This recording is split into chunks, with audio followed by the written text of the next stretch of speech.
আসসালামু আলাইকুম ওয়া রাহমাতুল্লাহি ওয়া বারাকাতুহু। আলহামদুলিল্লাহি রাব্বিল আলামিন, আসসালাতু ওয়াসসালামু আলা সাইয়্যিদিল মুরসালিন ওয়া আলা আলিহি ওয়া আসহাবিহি আজমাইন ওয়া মান তাবি'আহুম বিইহসানিন ইলা ইয়াউমিদ্দিন, আম্মা বা'দ। আমাদের একজন বোন একটি প্রশ্নের উত্তর জানতে চেয়েছেন। প্রশ্নটি হলো, কত বছর বয়সের একজন ছেলে তার মা অথবা বোন অথবা খালার মাহরাম হিসাবে সফরে যেতে পারবে অথবা হজ উমরা যেতে পারবে? একজন পুরুষের কত বছর বয়স হলে সে তার মা খালা বোনের সাথে মাহরাম হিসাবে হজে যেতে পারবে অথবা উমরা অথবা সফরে যেতে পারবে?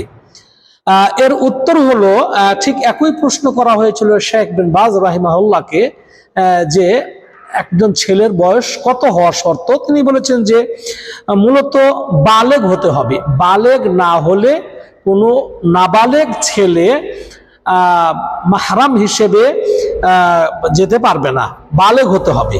বালেগ হওয়ার জন্য তিনি শেখ বিন বাজ রাহিমাহুল্লাহ বলেছেন যে 15 বছর হওয়া, 15 বছর হওয়া, অথবা তিনি আরো কয়েকটি বলেছেন, যেমন ইনজালুল মানি বিশাহওয়াতিন, খায়েশের সাথে কাম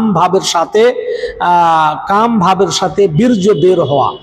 ছোট বাচ্চার তো বীর্য বের হয় নাই, বীর্য বের হয় না, তো কাম ভাবের সাথে যদি বীর্য বের হয় এটা যৌবনের লক্ষণ, বালেগ হওয়ার লক্ষণ। বালেগ হলে এটা যদি হয়, অথবা যদি তার নাভির নিচের চুল গজায়, যদি নাভির নিচের চুল গজায়, এগুলো হচ্ছে আপনার এই তিনটা হচ্ছে আপনার বালেগ হওয়ার লক্ষণ। 15 বছর বয়স অথবা কাম ভাবের সাথে বীর্য বের হওয়া, এটা স্বপ্নদোষ হতে পারে, এমনিও স্বপ্নদোষ হওয়া, যেটা আমরা রাতের বেলায় ঘুমের ঘোরে, অথবা এই যে নাভির নিচের চুল ওঠা। এর সাথে আরো কেউ বলেছেন যে অথবা বগলের নিচের চুল ওঠা, অথবা দাড়ি অথবা গোফ ওঠা।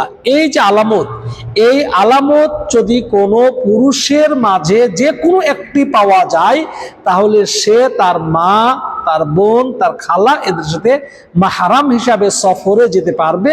মাহরাম হিসাবে যে একজন নারী, মাহরাম ব্যতীত সফর নিষিদ্ধ, হজ বা উমরায় যাওয়া নিষিদ্ধ।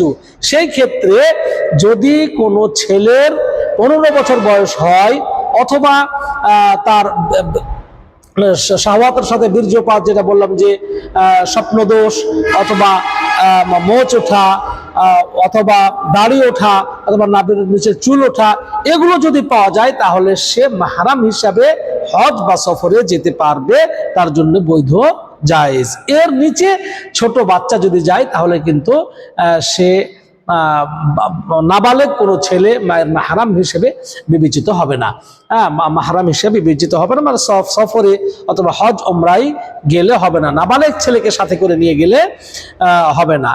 ঠিক ওরকম নারীদের বালেগ হওয়ারও কিছু লক্ষণ, ওটা অন্য বিষয়, যে একজন নারী কখন বালেগ হয়, একজন নারীকে আমরা কখন বালেগ হিসাবে বিবেচিত করব, এটা দ্বিতীয় একটি প্রশ্ন। অনেকেই এই বিষয়টি জানতে থাকেন। একজন নারী, এর সাথে একজন নারীরও আপনার বগলের নিচে লোম উঠতে পারে, একজন নারীরও নাভির নিচের চুল উঠে।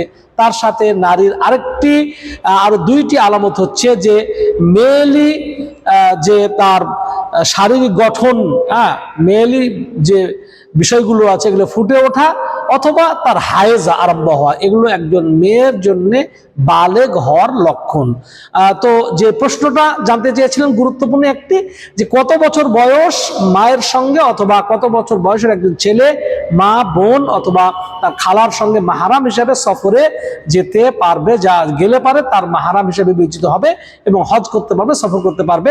তার উত্তর আমরা বললাম যে 15, শেখ বিন বাজ রাহিমাহুল্লাহ বলেছেন 15 বছর বয়স হতে হবে কমপক্ষে, অথবা শাহওয়াতের সাথে বা কাম ভাবের সাথে বীর্যপাত যদি হয়, তাহলে সে মাহরাম হিসেবে যেতে পারবে, অথবা গোপ যদি ওঠে, দাড়ি যদি ওঠে, বগলের নিচে চুল যদি ওঠে, অথবা নাভির নিচের চুল যদি ওঠে, তাহলেই সে মাহরাম হিসাবে যেতে পারবে, যেহেতু সে বালেগ। আল্লাহ রাব্বুল আলামিন আমাদেরকে সঠিক বুঝার তৌফিক দান করুন। সাল্লাল্লাহু নবিয়িনা মুহাম্মদ ওয়া আলা আলিহি ওয়া সাহবিহি আজমাইন। আসসালামু আলাইকুম ওয়া রাহমাতুল্লাহি ওয়া বারাকাতুহু।